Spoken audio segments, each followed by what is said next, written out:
Hi, my name is Parnian Ebrahimi, and today I will be looking at Arista Networks as a company and as a stock in order to provide my recommendation of whether you should sell, hold, or buy Arista shares. Let's get started.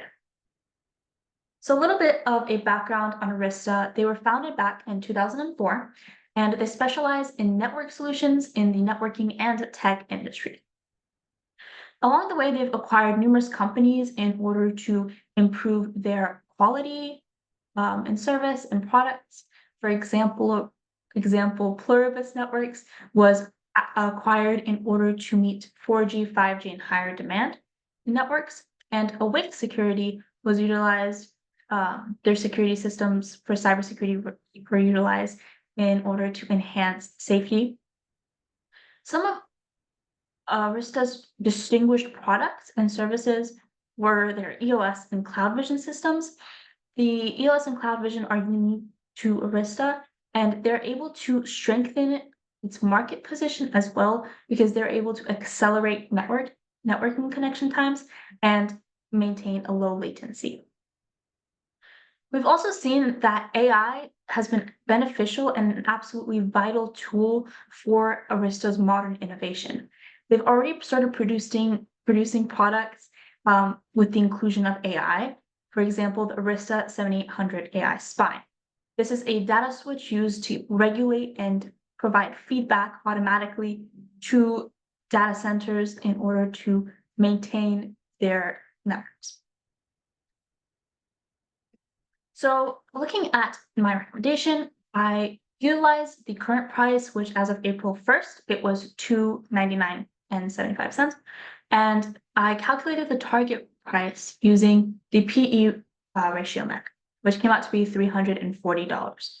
I also took into consideration the return on equity as of 2023, which was at its highest point of 29%. And I ultimately came to the conclusion that you should buy Arista shares. Looking at Arista's three distinguishable characteristics and make it appealing to investors, we have their distinctive products, their financial performance, and their consumer base. Arista's ability to specialize in networking solutions and labeling themselves as networking solution providers is vital to their performance. You may be asking, well, unlike other networking companies in the networking industry, they're able to, instead of viewing large tech companies like Amazon Web Services or Microsoft Azure as competitors, they're able to provide solutions to networking issues for these big companies. And as a result, they can view them as clients. And when they sign these companies, they're able to elevate the revenue growth, the revenue, and increase their revenue growth. They also have an exemplary financial performance. We see that there's a 34% increase in revenue from 2022 to 2023 alone.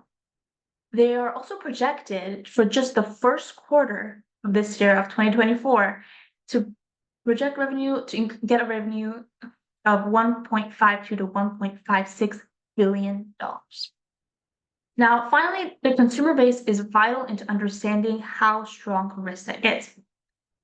On their clientele spectrum, you have companies that are Fortune 500 worth trillions of dollars, such as Meta and Microsoft. And at the spectrum, you have public organizations, such as the AWE, which is the part of the UK Ministry of Defense, and you also have the Okinawa Institute of Science and Technology, which is a Japanese university. So this wide spectrum tells us two things about Arista. One is their ability to make revenue overseas, and they also are able to establish global connections, which is impressive for a company. And they are also able to tell us that Arista is not limited to a single market or client portfolio.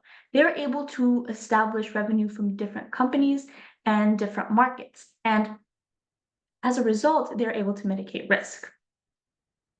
Looking at our industries, there are two main industries in which Arista is prevalent. First is the Ethernet switch market. This industry generated $36 billion in 2023.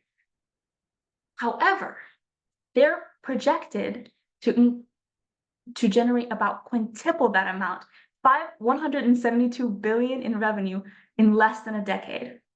If we look at Ethernet switch market shares, we can see that Cisco's first, Huawei's second, and Arista's third.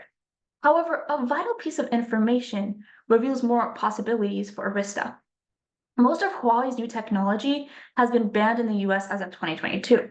And this leaves a larger market share to be determined if it was going to be taken by Cisco or Arista. And Arista has possibly to expand its market share in this market and generate a larger sum of that 172 billion in revenue and projections.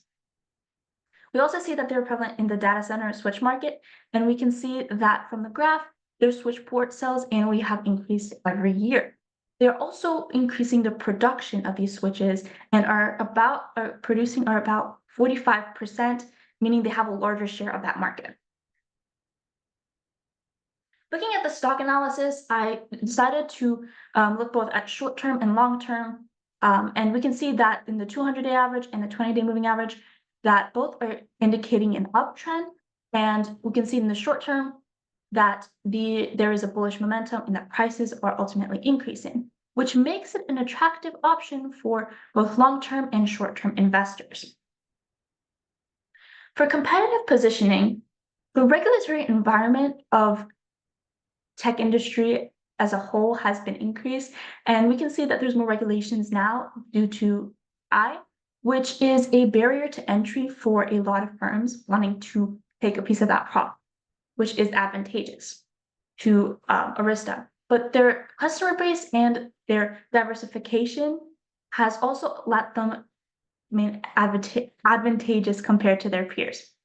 We can see here in the graph that Cisco is the #1 competitor to Arista, and Cisco has been declining both in share in dollars and share in ports, and Arista, due to its benefits in advantages, has been able to gradually increase and in some cases surpass, as we see in share in ports, Cisco. So looking at financial analysis, we can see that these are a couple of the metrics I use to analyze profitability, liquidity, solvency, and growth. And we can see that Arista has consistently provided better metrics than Cisco, despite Cisco making approximately 10 times the amount in annual revenue. Because what this financial analysis indicates is not just the companies on how much revenue they make, also how well they're structured financially. And this is evident because although Cisco is creating more revenue, they're not having better management financially. Because we can see for the debt to equity ratio, Arista has more equity than debt, but Cisco with a debt to equity ratio of higher than 1 has more debt than equity. And this is evident for most of these statistics. Their operating margin for Arista is higher, and their net sales growth for Arista is also higher. And Arista is indicating that they are highly flexible and more prepared than Cisco is in case of an unexpected event. They're also productive and they have efficient operations. We're also seeing that in solvency, they're financially stable and they have a more conservative financial strategy. And ultimately, the growth, they are continuing growth higher and higher. For valuation, I use a DCF model, and it gives me the intrinsic value of 112, almost 113 per share.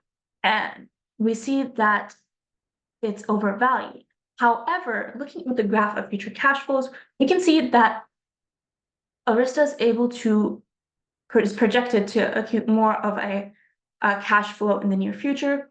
And this means that it's probably dealing with a higher revenue and a higher stock price, which is more beneficial. So the intrinsic value is important, but so for risks, the main ones are client concentration, with Microsoft and Meta making a large portion of the revenue composition. So if those clients were to leave, then it would provide more risk and it'd be a major loss to Arista decreasing its stock price.